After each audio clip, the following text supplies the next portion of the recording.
and welcome back to Don't Open That Door. Come along with our triumvirate of terror as we descend into darkness, hurtle into horror, and plunge into peril. If you've ever washed your mouth out with Listerine, you're in the right place. I'm Justin, and I dream of electric sheep. I'm Nico, and for the first time in a while, my sleeping cycle whole circadian rhythm's actually pretty good. Wow. That's Yeah. the first. Well, I'm Dan, a.k.a. Danny Kruger. And we are here today to review The Last Dream of Detective Coleman. So this was written and directed by Paul Austin Bailey and Philip W. Bailey, starring Philip W. Bailey as John Coleman, Paul Austin Bailey as Fred Krueger, and Sophie Morisato as Cindy Coleman. So the first thing to note is this is a modern reinterpretation of Freddy Krueger's origin story from Nightmare on Elm Street, if you didn't already know. So Fred Krueger is a notorious teen/child killer in Ohio who has escaped punishment due to an administrative error made by Detective Coleman. Coleman stands accused of providing a search warrant with a forged signature, which is a no-no, thereby rendering the findings of the search inadmissible in court. Nico, what's the legal term for that? You're fucked. Fruit of the poisonous tree. That's right. So we open with Detective Coleman in his car outside of a courthouse as he's now the subject of an internal affairs investigation. He drinks from a flask, washes his mouth out with Listerine, and the day proceeds. And, you know, since you got that last question right, why don't you take over? What happens next? So I'm not gonna lie, I definitely thought that Listerine was Ciroc at first, and dude was just like doubling down. I did too. I was like, are you taking shots of like Hypnotic or something? The fuck is going on here? Fucking for real. But anyway, so from there we cut to Detective Coleman sitting in a car outside Fred Krueger's home. He looks over pictures of Krueger's victims, including his daughter, who was beheaded, among other things, and cries when he tells him that he can't do it. But he steels himself and he says that he can. Unfortunately, Fred Krueger surprises him in his own goddamn car with a gun drawn. I feel like you should have locked the doors or something. But anyway, Krueger grabs his trademark razor glove from the evidence box in Coleman's car and then knocks him out. All right, well, Dan, this is a shorter movie, so despite this being, you know, just your first speaking role here, you got to wrap it up. What's going on? Well, while unconscious, Coleman is faced by several nightmarish scenes centered around his guilt at ruining the investigation and his inability to make Krueger pay for his crimes. When he awakens, he's tied to a chair in a boiler room along with Freddy Krueger. The two have a conversation where Krueger is merciless and tells him that he messed up. He dons his signature fedora and claws, tells Detective Coleman that he loves him, and then kills him. As his life fades away, Coleman sees one last image of his daughter. The end. Well, shit, that's bleak. And A little bit. Yeah. I guess we're just going to dive right into it. Dan, I'm going to start with this because if you don't say it, I will. But how does this movie sound? I fucking love the soundtrack. I fucking so love this good. soundtrack. Soundtrack is dope. There's a lot of sedative synths, I think Oh, is that what it was is? described as in the captions, yeah. But it was really cool. I thought it really captured the spirit of Nightmare on Elm Street, the original one, and like sort of the whole 80s horror vibes and everything. This was an indie film, fan fiction, and the two, I assume, brothers, Philip W. Bailey and Paul Austin Bailey, did like everything. So they did the soundtrack as well. So they did pretty much everything on this, and they really killed the soundtrack. It was a banger. Yeah, entirely there. I couldn't agree more. And I just want to gush real quick because I feel like Ooh. there was a moment of We silence are in that I rare just form did. tonight, lads. Yeah, we are. I just kind of feel like there were piano parts where it was, I feel like, the right time. And then sometimes there was piano and some deep like kind the of... first time. Sorry. Yeah, I mean, the first time I heard it, I was pretty excited. And we had the synths as well. And I just really, really, really liked it. Literally, when I got done watching this, the very first thing I said was, I don't know specifically, you know, the intrinsic who wrote what parts and all that jazz, but There wasn't very much they gas, did it, actually. Like, Not very none. much. well, fair point. But if they did this together, then someone needs to see this and then give them a bigger role. If for nothing else than the music and the sound, because holy shit, that was really good. And a quick shout outs, because I do see that Paul Austin Bailey, quick shout outs to his Instagram at Pauly Scrolls on Instagram is his music page. So I'm definitely going to check that out after, I didn't because know he had a separate music page. That's cool. that's what I'm seeing here as I quickly hit the stock button on Instagram. But regardless, Nico, how did you feel about the sound? The sound kicked all kinds of ass, and it really was my favorite part of the film. And like, I can't add anything else that y'all haven't already, to quote you, Justin, gushed about. So yeah, the sound kicks ass. Well, Nico, I know you can gush more than once, so why don't you tell me about the visuals here? What's So- really good? I didn't like the visuals for the first 2/3 of the movie. I Fight me. loved the visuals in the last third of the movie, but I thought that the first third was just so not Nightmare on Elm Street. It just was dull, and I guess that's the point for it being a modern retelling of it, or like in a modern style, but it didn't have any of the fun until way later in, which, well, okay, maybe not way later because it's only 39 minutes, but like in terms of pacing, this felt nothing like a Nightmare movie until the last like 13 minutes. I'm just going to say it. To be fair, I'm going to slide in here with a contradiction.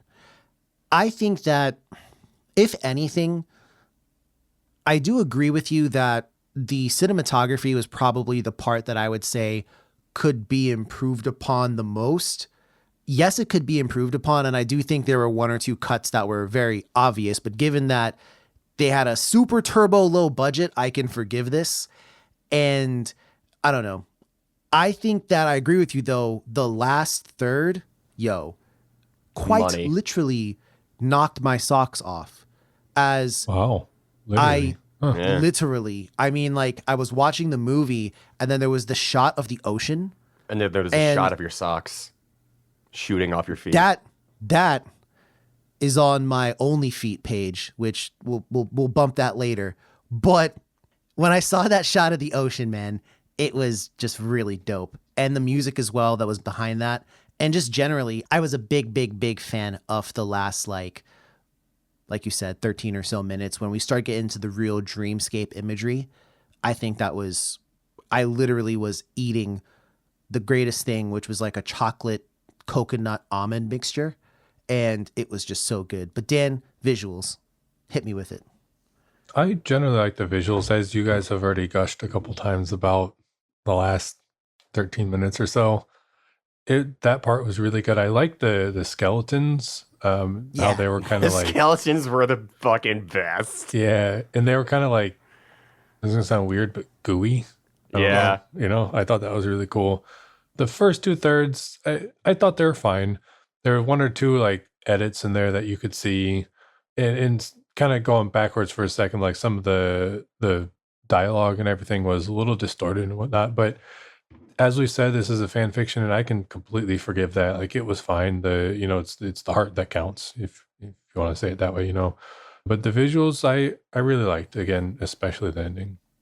Yeah, I couldn't agree more with what you've said. You've said it twice now that this is a fan-made project. And does it keep the spirit of Nightmare on Elm Street? I would have to say yes.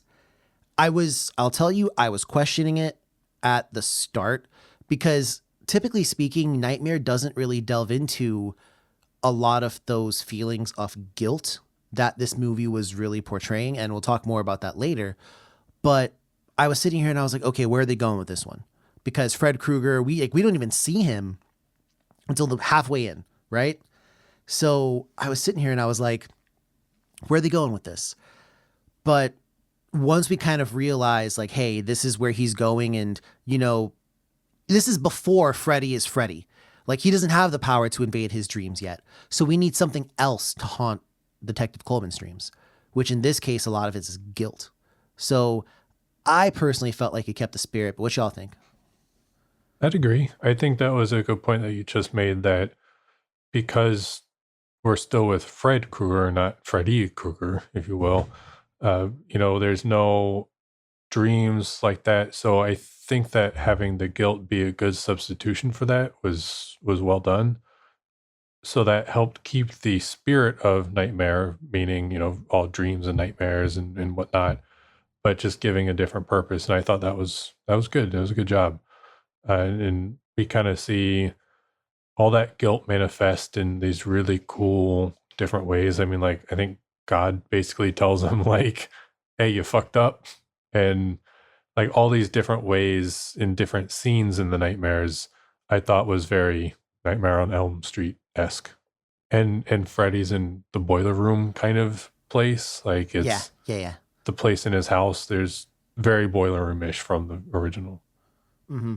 I don't know if that was in his house or he saw there was some kind of like factory like across a the way. warehouse or something. That's right. Yeah, true. Nico, you are the TM biggest hater in the room right now. Yep. Do you feel like it kept the spirit of Nightmare? Nope. Not Why is that? in the least. It just plays very discordant to me in terms of the original spirit of the silliness of it all. Like, these are movies where a bird will appear out of nowhere and just explode in your face for some reason. And I'm not saying that we should have had, fireworks going off or anything like that, but it just felt like they were trying to mix two ingredients that, in my mind, like, maybe they could work, and it clearly works for the two of you, but it really didn't do it for me with the, like, sort of dramatic aspect of it that's a little bit more serious toned than the original shenanigans that Freddy's known for. Not to say that it's bad, but it just didn't work for me. Nico, you fell into my keikaiku. Note my plan. Have you seen Wes Craven's New Nightmare? Which one is that? That's the one where it's like the movie where they are actors on the set of Nightmare on Elm Street, and then Freddy is real in the movie that they're making about the movie. Oh, yeah. No, like, that sounds tight as shit. No, I'm saying, have you seen it? No, I have not. I bet you if you saw it, you might think differently. Because that movie is played We're a not lot reviewing stricter. that, though. Oh, no. What I'm saying is, if you see that movie and then I ask you, does it keep the spirit of Nightmare? You might say it's not like the first ones, but it is like New Nightmare. Which, because New Nightmare, he's a lot more serious. There's not as many laughs. So I think that one is one in particular that I feel like there's a heavier kind of influence drawn from that. I don't know. I feel like Freddy's just an intrinsically silly character and over the top, which is, hand in hand with horror iconography and symbolism. But like, this dude in the movie seemed more like a guy cosplaying a murderer, but doing it really well than actually having the sort of gravitas of Freddy Krueger, IMO. So you know what's funny? No, I There's don't. a movie where Freddy's a lot like this one. Okay, that's fine. So I'm just putting it out there. I mean, I was going to say that, like, I don't think Freddy gets kind of goofy until, like, I don't think he's all that goofy in the first one. In the first movie, I think he's a lot more serious, unless I'm forgetting. And it's not like 100% totally serious, but like the bird exploding was what, in 2 or 3 or something? That was in 2, yeah. And I mean, like the first movie, there's a lot of iconic, kind of like scary scenes and shit. Oh, no, and for sure. So I was kind of basing this film off of the first one and not as the series as a whole, because I mean, I think if you do that to most of the slashers, like the series changes over time. Certainly. So I was comparing it to the first one personally. Hot debates on the podcast with even hotter podcasters. Well, we'll find. No, I'm playing. So interesting debate, though. Interesting debate. We have different viewpoints here. It's the point. It's the point here. But I now want to change topics and ask the dream sequence. It's a pretty long sequence where Detective Coleman's knocked out and we see a couple different things. We've kind of touched on it already, but what was your favorite part in this sequence? Honestly, it was the little skeleton dudes that kept popping up and I just love the design of it and the sort of back and forth between detective laying down on the ground just screaming at them and the skeleton then slowly approaching and cutting back to screaming and cutting back to slowly approaching. It was very funny, and I enjoyed that a lot. Yeah, that's a very visceral scene where there's almost like a hellish, ghoulish birthday party going on. But Dan, are you going to say the same? Yeah, exactly the same. I like the skeletons. I thought it was kind of creepy and demented, sort of, to see these skeletons having a children's birthday party. But that was probably my favorite part. Yeah, absolutely. Absolutely. For me, like I said kind of already, but I'm a big fan of that ocean scene. And I am trying to figure out what it means because everything in this movie means something. And I am trying to figure out what the ocean thing means. But just on a surface level, it's such a shift. And the music as well really made it for me too. But like, it's such a shift from what we see because he gets knocked out and then in the ocean. And I'm like, oh man, like this is so cool. And, the ocean is sometimes linked to memory, forgetfulness, or Sharks. Sometimes, well, sharks too, but there were no sharks here. But yeah, There might have been some invisible sharks. Yeah. Ghost Shark is a movie we could review at some point. But regardless, that's interesting to note. But even more interesting, and I'm going to throw you all some wild cards here. Nico, themes. Guilt is the one that comes to mind most prominently. Well, speak on it. How does guilt play a role in this movie? So, like we've sort of already established, a lot of the first 2/3 or so is the detective just dealing with his grief and seeing how it manifests for him in these just really unhealthy behaviors for one, but also his, I guess, not necessarily obsession, but his motivation, really. We've seen him actively mourning and, just even talking with the memory of his dead daughter and the other victims, saying like, I can't, and then just, fuck it, I'm gonna do it. And like seeing him steel himself there was one of the, I think, the primary ways that we see the theme sort of manifest. Dan, any themes you can come up with here? I was going to say revenge. I think that's another big one. Hit me with it. Especially given that Detective Coleman steals the Freddy's claws out of the box and like clearly is planning to kill Freddy with, or at least hoping to kill Freddy with the claws, I think, and to sort of complete that, or not complete the cycle of revenge, but like kill him the same way that he killed his daughter and other people. So yeah, that revenge. So I'm going to touch on what I think is maybe the last of the really big themes. I'm going to open with a quote.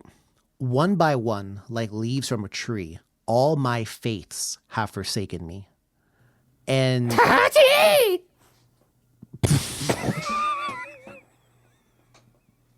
well done, Nico, bringing some gravitas to the situation. And that is obviously from Sarah Teasdale Leaves. And it's given at the very start of the movie. And I think this movie actually pretty heavily deals with faith.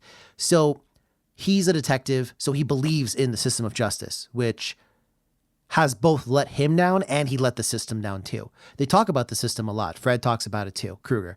And he says, the system's a funny thing sometimes. He would have just yabba dabba dooed him straight in the head with a club or something. Yo, it would have been done so quick. And then he would have like rock card his way out of there. Yo, Fred Flintstone had like a hard foot. Extremely. But moving past that. Anyways. You can find out on his only feet.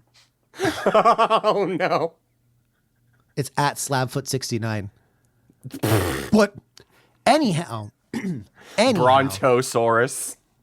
Yo, his souls must be like fucking strong as shit from running through in the car, powering his car. I never understood that. Fuck it. Anyways, back to the faith theme. I'm trying to be serious here, you assholes. So there's a scene in the dream sequence where he's getting literally kicked out of church and they tell him you're unworthy because you could not bring this man to justice and stuff. And he messed up. Now, I don't know. This shitty church. it's heavily implied, but I think he forged the signature on the warrant. They don't outright say it, but he's the target of the investigation. And I think he was desperate to do it when his daughter was the victim. And I'm pretty sure, yeah. And I think he just wanted to get Fred. So there's that. And I think it's just interesting to explore that kind of theme here, because it's like, okay, this is someone who feels that the system has maybe failed him a little bit, and he's also failed the system.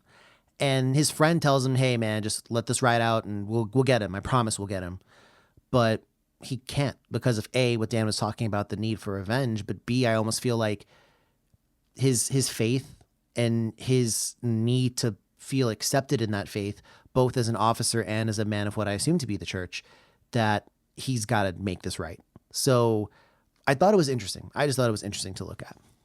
But past that, I want to ask one thing in getting out of the past. Freddie mentions it to Coleman. He tells him he's living in the past. And Coleman might have actually done better here if he kind of let Locked his doors, daughter that. True. But also just kind of not forgotten about his daughter's death, but not let it get this hold on him, because Damn, forgot my daughter died. nah, but I mean, like, he literally was like, oh man, like he was obsessed with it almost. Yeah. And I guess, what could Coleman have done differently in your opinion? Aside from locking his doors. Okay, well, I don't know, like, done a better fucking job at forging and not being stupid. Well, okay, and Nico doubles down on the chaos. Dan, how about you? I mean, I guess the obvious cop-out answer is go through the system, and let it work itself out, hopefully. I feel like the glove must have had DNA on there, because, like, when he pulls it out of the fucking little glove compartment or whatever, it's, like, clearly already been used, and there's some, like, little spatter on there, and, like, I don't know. Oh, it most assuredly did, but they couldn't use the glove as evidence. Yeah. Yeah, dude just fucked up. Yeah. He really fumbled the fucking ball here, I'm not gonna lie. Yeah. Honestly, for me, I think the number one thing he could have and should have done is recuse himself from the case and let someone else handle it. He was too close. Honestly, yeah.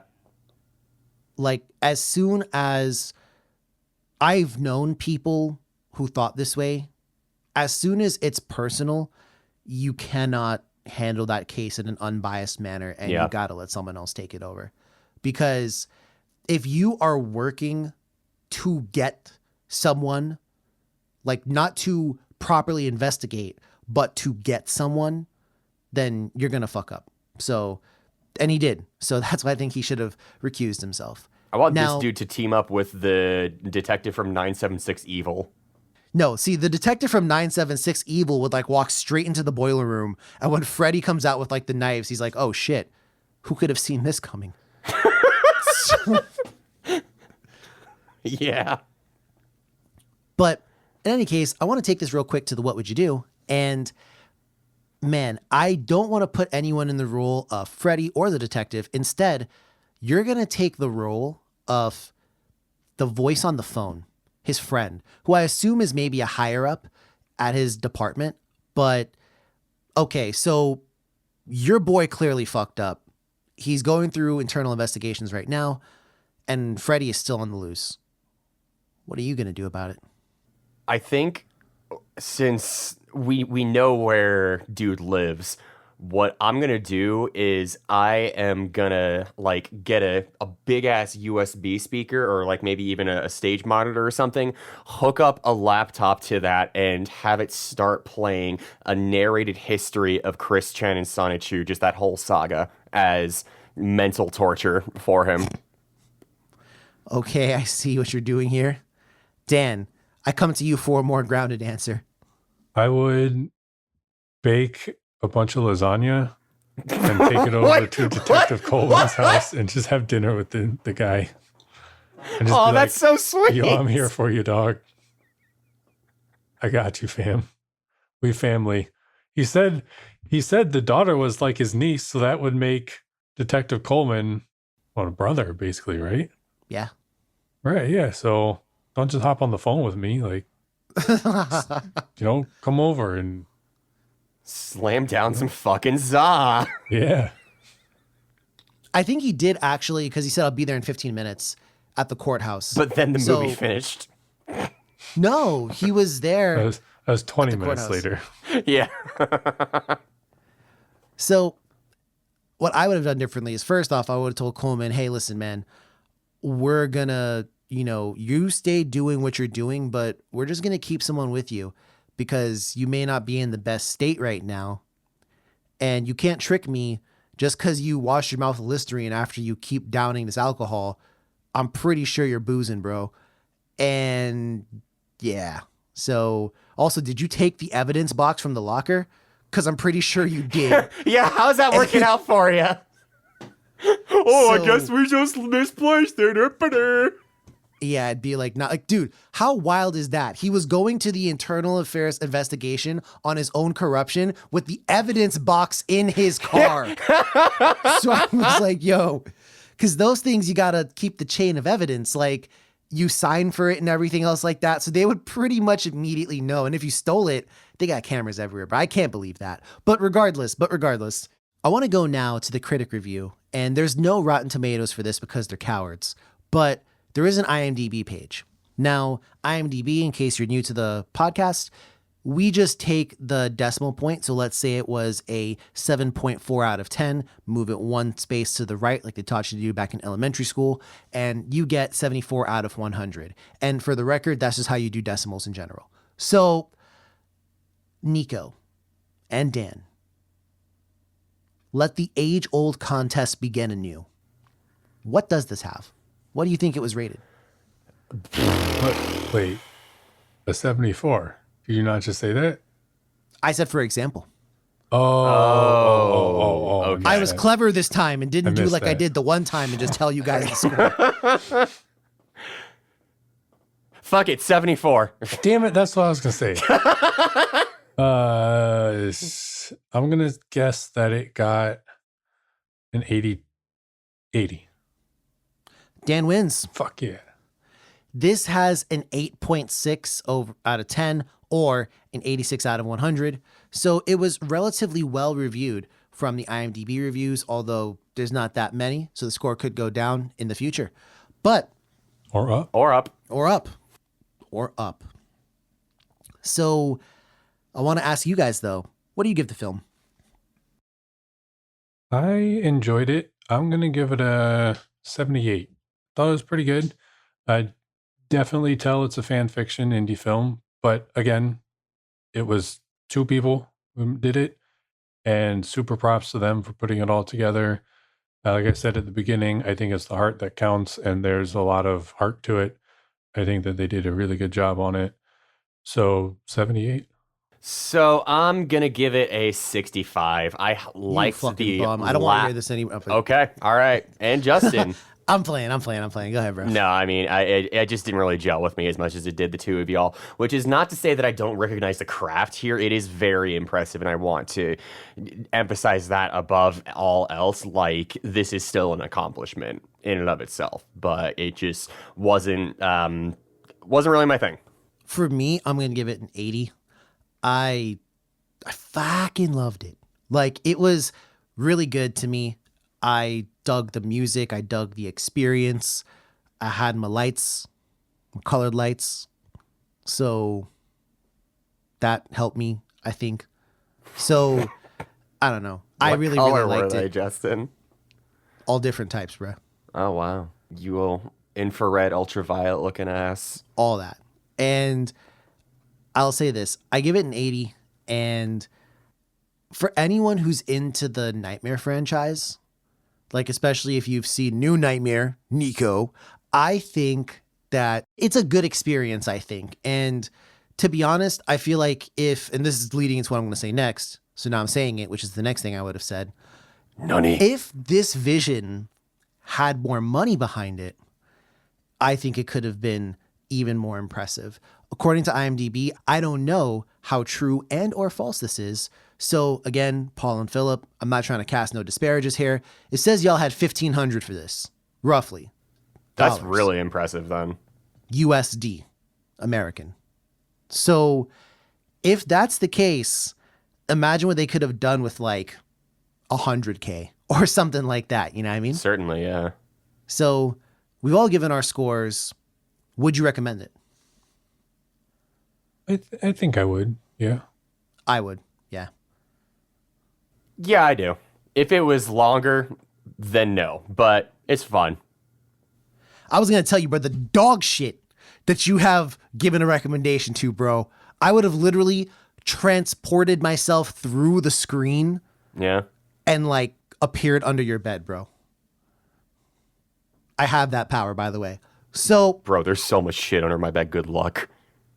it's okay. Like I do this You're gonna thing fucking where, like, pop up there and just suddenly you're getting Charlie horses and cramps, and it's just a terrible time for the both of us. Because now I gotta live with that. You're just my own personal skeleton in my closet, but you're this troll under my bed now. So thanks for that. Thanks. Exactly right. I wait until you're like right about to fall asleep, then I remind you of things you forgot. That's like what I do. And in that way, he's actually helpful, but still just completely terrifying. Hey, you forgot to turn the lights off downstairs. Oh, shit. Then you got to wake back up to go back downstairs again. Forgot to lock the door. Oh, damn Oh, it. fuck. But I won't tell you both at the same time. Yeah. It'll be like you go down and come back and then anyways. So I think this is a diamond in the rough, personally, given the budget and what they do. Yeah. I would vote. Oh, I think so, yeah. what? What? It's been so long since something's been a diamond in the rough. All right, hang on. Let me do the insert diamond sharpening sound here. Whoever's editing this. Swing. Yeah. Yeah. So it's going to go for right now. It's like, that's for right Let's go now. with And then, Nico's instead, please. okay, someone edit this and put that there. But yeah, cool. So, all right. So this movie gets the recommendation from us and it's a diamond in the rough. So a vision that maybe didn't have quite the budget to back it, but still pretty good. Still pretty good. I'd even say maybe really good. Who knows? But if you like what you've heard or you want to give us your thoughts, hit us up. We're on Twitter and Instagram at DOTD Horror. We're also on Facebook. That's Don't Open That Door. Plus, you can check out everything we've done on our website, which is, of course, dotdhorror.com. But till then, dear listener, follow due process. Take care of one another. And as always, dear listener, don't open that door. Bye.